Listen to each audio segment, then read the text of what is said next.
Hi అండి. ఇది వచ్చేసి అరకు ట్రిప్ పార్ట్ 3 అనమాట. మీకు లాస్ట్ వీడియోలోని మడగాడ వ్యూ పాయింట్ చూపించాను కదా, అక్కడ చూసేసినాక ఇంకా మేము అక్కడ నుంచి అరకు వచ్చామన్నమాట.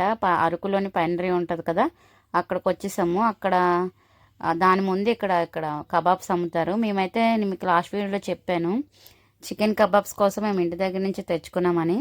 వాళ్ళతో మాట్లాడితే వాళ్ళే కాల్ చేసి ఇస్తారనమాట. వాళ్ళకి ఇచ్చేసాము ఇంకా చికెన్. అక్కడ వాళ్ళు ప్రిపేర్ చేస్తున్నారు. తర్వాత వాళ్ళ దగ్గర కూడా కబాబ్స్ తీసుకున్నాము. మనం ఇంటి దగ్గర నుంచి ఎంత తీసుకెళ్ళినా కానీ వాళ్ళు చేసేవి మాత్రం చాలా బాగుంటాయి చికెన్ కబాబ్స్ అరకులోని. నాకైతే చాలా ఇష్టం. తర్వాత ఇక్కడ బొంగులో చికెన్ కూడా ఒక ప్లేట్ తీసుకున్నాం అనమాట. నాకు నిజం చెప్పాలంటే బొంగులో చికెన్ అయితే అంత టేస్ట్ ఏమీ అనిపించలేదు. మరి అది స్టీమ్ చేయడం వల్ల ఏమో తెలియదు, కానీ కబాబ్సే బాగుంటాయి వాళ్ళ దగ్గర.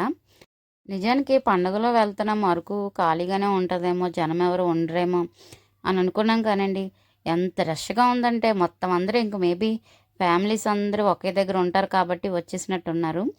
చాలా రష్గా ఉంది. మేమైతే ఫుల్గా ఎంజాయ్ చేసామన్నమాట. తర్వాత ఇక్కడ ఇవంతా తినేసినాక ఇంకా మేము వనజంగి వ్యూ పాయింట్కి వెళ్ళడానికి ముందుగా వెళ్ళిపోయి అక్కడ స్టే చేసి ముందులాగే ఎర్లీ మార్నింగ్ వెళ్ళిపోవడానికి ప్లాన్ చేసుకున్నాం అనమాట. ఇక్కడ వెళ్ళేటప్పుడు దారిలో కొంచెం చిన్న చిన్నవన్నీ చూసేసాము. అంటే కాఫీ మ్యూజియం ఒకటి, చాక్లెట్ ఫ్యాక్టరీ ఒకటి, అవన్నీ చూసాము. దారిలో ఇక్కడ తేనె అమ్ముతున్నారనమాట. ఒకసారి ఆగి అక్కడ కూడా చూసాము. ఇక్కడ ఒక ఫ్లేవర్, రకరకాల ఫ్లేవర్స్ తేనెలు అమ్ముతున్నారు. మేమైతే ఫారెస్ట్ తేనె ఒకటి, ఇంకొకటి పైనాపిల్ ఫ్లేవర్ ఏదో ఉంది, అదొకటి తీసుకున్నాము. తేనెతో తయారు చేసిన నువ్వులుండలు తీసుకున్నాం అనమాట. ఆ నువ్వులుండలు అయితే తేనె వల్ల ఏమో కానీ చాలా తీగ ఉన్నాయి, అంత టేస్ట్ ఏమీ అనిపించలేదు. మీకు ఇక్కడ చూపిస్తున్నాను కదా డిఫరెన్స్. ఆ డార్క్ కలర్లో ఉండేవి ఫారెస్ట్ తేనె అనమాట. లైట్ కలర్లో ఉండేది పైనాపిల్ ఫ్లేవర్ అనమాట. ఈ డార్క్ ఉండేది న్యాచురల్. అందుకనేసి అవి 2 బాటిల్స్ తీసుకున్నాము. ఇది 1 బాటిల్ తీసుకున్నాము.